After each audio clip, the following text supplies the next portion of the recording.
ವಿರುದ್ಧ ಗುಡುಗಿದಂತಹ ಸ್ಟಾರ್ ನಟ ಫ್ರೀಡಂ ಟಿವಿಗೆ ನಟನ ಸ್ಫೋಟಕ ಮಾಹಿತಿ. ಸ್ಟಾರ್ ನಟನ ಗುಡುಗು ಸಿಎಂ ಸ್ಟಾಲಿನ್ ಆಪ್ತರು ಶೇಕ್ ಶೇಕ್ ಶೇಕ್.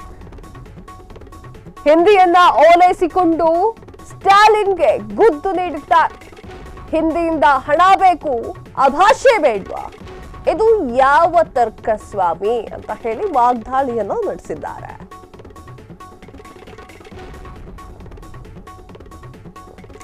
ಎಸ್, ತಮಿಳುನಾಡಿನ ವಿರುದ್ಧ ಗುಡುಗಿದಂತಹ ಸ್ಟಾರ್ ನಟ ಫ್ರೀಡಂ ಟಿವಿಗೆ ನಟನ ಸ್ಫೋಟಕ ಮಾಹಿತಿ ಲಭ್ಯವಾಗಿದೆ. ಈ ಹಿಂದೆ ಸ್ಟಾಲಿನ್ ಒಂದು ಗುಡುಗನ್ನ ಹಾಕಿದ್ರು. ಏನು ಅಂತಂದ್ರೆ, ಉತ್ತರ ಭಾರತದವರು ಹಿಂದಿ ಧೋರಣೆಯನ್ನ ಮಾಡ್ತಾ ಇದ್ದಾರೆ ಎನ್ನುವಂಥದ್ದನ್ನ, ಹಿಂದಿಯನ್ನ ಕಲಿಬೇಕು ಅಂತ ಕುತ್ತಿಗೆ ಮೇಲೆ ನಿಂತ್ಕೊಳ್ತಾ ಇದ್ದಾರೆ. ನಮ್ಮ ರಾಜ್ಯಗಳ ಭಾಷೆ ನಮಗ್ ಗೊತ್ತಿದೆ, ನಾವು ಅದನ್ನೇ ಮಾತನಾಡೋದು ಅನ್ನೋದ್ರ ಬಗ್ಗೆ ಸ್ಟಾಲಿನ್ ಅವರು ದಕ್ಷಿಣದಲ್ಲಿರುವಂತಹ ರಾಜ್ಯದ ಸಿಎಂಗಳಿಗೆ ಪತ್ರವನ್ನ ಬರೆದಿದ್ರು.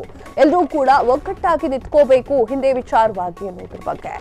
ಸ್ಟಾರ್ ನಟನ ಗುಡುಗು ಸಿಎಂ ಸ್ಟಾಲಿನ್ ಆಪ್ತರು ಕೂಡ ಶೇಕ್ ಆಗಿದ್ದಾರೆ. ಹಿಂದಿಯನ್ನ ಓಲೈಸಿಕೊಂಡು ಸ್ಟಾಲಿನ್ಗೆ ಗುದ್ದನ್ನ ನೀಡುತ್ತಾರೆ. ಹಿಂದಿಯಿಂದ ಹಣ ಬೇಕಲ್ವಾ ನಿಮ್ಗೆ, ಭಾಷೆ ಬೇಡವಾ? ಇದು ಯಾವ ರೀತಿಯ ತರ್ಕ ಸ್ವಾಮಿ ಅಂತ ಹೇಳಿ ವಾಗ್ದಾಳಿಯನ್ನ ನಡೆಸಿದ್ದಾರೆ. ತಮಿಳು ಸಿನಿಮಾಗಳು ಹಿಂದಿಗೆ ಡಬ್ ಆಗಲು ಬಿಡ್ತೀರಿ, ಹಿಂದಿ ಹೇರಿಕೆಯನ್ನ ಮಾತ್ರ ಯಾಕೆ ವಿರೋಧ ಮಾಡ್ತಾ ಇದ್ದೀರಾ? ವಾಣಿಜ್ಯ ಲಾಭಕ್ಕಾಗಿ ಯಾವುದೇ ನೀತಿ ಇರುವುದಿಲ್ಲವೇ? ತಮಿಳು ಸಿನಿಮಾಗಳು ಹಿಂದಿಗೆ ಡಬ್ ಆಗ್ತವೆ ಅಲ್ವಾ? ಆ ರಾಜ್ಯದ ನಾಯಕರು ಹಿಂದಿ ವಿರೋಧಿಸುವುದು ಯಾಕೆ? ನಿಮ್ಮ ಈ ಒಂದು ವಿಭಿನ್ನ ನಡೆ ನನಗೆ ಅರ್ಥ ಆಗ್ತಾ ಇಲ್ಲ. ತಮಿಳುನಾಡಿನ ಡಿಎಂಕೆ ವಿರುದ್ಧ ಪವನ್ ಕಲ್ಯಾಣ್ ಕಿಡಿಕಾರಿದ್ದಾರೆ. ತಮಿಳುನಾಡಿಗರಿಗೆ ಬಾಲಿವುಡ್ನಿಂದ ಹಣ ಮಾತ್ರ ಬೇಕು, ಆದ್ರೆ ಹಿಂದಿಯನ್ನ ಅಂಗೀಕರಿಸುವುದು ಮಾತ್ರ ಬೇಡ.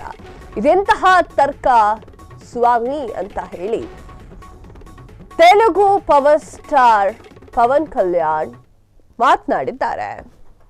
ನಾ ಆಗ್ಲೇ ಏನ್ ಹೇಳ್ತಾ ಇದ್ದೆ, ಸ್ಟಾಲಿನ್ ಅವರು ಹಿಂದಿ ತಂದು ಹೇರ್ತಾ ಇದ್ದಾರೆ, ಅದನ್ನ ಎಲ್ಲರೂ ಕೂಡ ವಿರೋಧ ಮಾಡಬೇಕು ಅನ್ನುವಂತ ಕಾರಣಕ್ಕಾಗಿ ದಕ್ಷಿಣದಲ್ಲಿರುವಂತಹ ಸಿಎಂಗಳಿಗೆ ಎಲ್ರಿಗೂ ಕೂಡ ಪತ್ರವನ್ನ ಬರ್ತಿದ್ರು.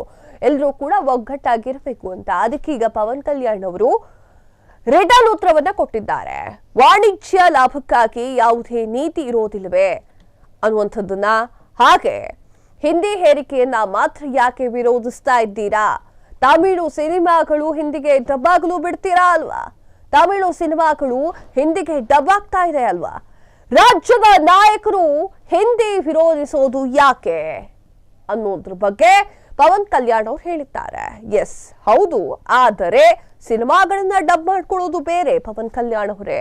ಹಾಗೆ ನಾವು ಮಾತನಾಡುವ ಭಾಷೆಯನ್ನ ಕಸಿದುಕೊಳ್ಳೋದು ಬೇರೆ. ಕನ್ನಡ ಅಂತ ಬಂದ್ರೆ ನಾವು ಮಾತಾಡೋಲ್ವಾ? ಹಾಗೆ ಪವನ್ ಕಲ್ಯಾಣ್ ವಿರುದ್ಧ ಮುಗಿಬಿದ್ದಂತಹ ಡಿಎಂಕೆ ವ್ಯವಹಾರ ಭಾಷಾ ನೀತಿ ಸಮೀಕರಿಸುವುದು ಬೇಡ, ತಮಿಳುನಾಡು ಭಾಷಾ ನೀತಿ ಸಮರ್ಥಿಸಿಕೊಂಡು ಬಂದಿದೆ. ಇದು ನಿನ್ನೆ ಮೊನ್ನೆದಲ್ಲ, ದೀರ್ಘಕಾಲದಿಂದಲೂ ಆಗ್ತಾ ಇದೆ. ಪವನ್ ಕಲ್ಯಾಣ್ಗೆ ಡಿಎಂಕೆ ನಾಯಕರು ಹಫೀಜುಲ್ಲಾ ತಿರುಗೇಟನ್ನ ನೀಡಿದ್ದಾರೆ. ತಮಿಳುನಾಡಿನಲ್ಲಿ ಈಗಾಗಲೇ ಹಿಂದಿ ಕಲಿಸುವಂತಹ ಸಂಸ್ಥೆಗಳು ಕೂಡ ಇದೆ. ಆಸಕ್ತರಿಗೆ ಸ್ವಯಂ ಪ್ರೇರಿತವಾಗಿ ಹಿಂದಿ ಕೂಡ ಬೋಧನೆ ಮಾಡ್ತಾ ಇದ್ದಾರೆ. ಜನ ಹಿಂದಿ ಕಲಿಯುವುದಕ್ಕೆ ಮುಂದೆ ಹೋಗ್ತಾ ಇದ್ದಾರೆ, ನಮ್ಮ ಸ್ವಾಗತ ಕೂಡ ಇದೆ. ಆದರೆ ಕೇಂದ್ರವು ಕಡ್ಡಾಯ ಹಿಂದಿ ನೀತಿ ತರಬಾರ್ದಲ್ವಾ? ಪವನ್ ಕಲ್ಯಾಣ್ ಅವರಿಗೆ ತಮಿಳುನಾಡು ಸಚಿವ ಇಳಂಗೋವನ್ ಟಾಂಗ್ ಅನ್ನ ನೀಡಿದ್ದಾರೆ.